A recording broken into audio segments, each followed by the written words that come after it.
Hello and welcome to Creative Nerds.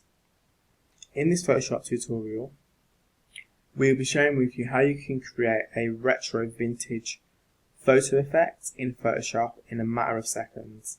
So you want to start off by selecting the rectangle tool, and we're simply going to draw a rectangle to fill the whole of the canvas. Once we've created that rectangle which fills the canvas, we're then going to change the background colour to be a brown.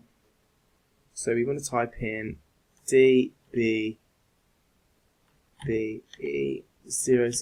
which is a dark mustardy colour rather than a brown, which is perfect.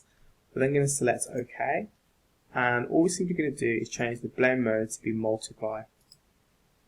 And there you go, it creates a nice vintage retro effect to the photo, and we can turn on and off the layer to see what it looked like previously.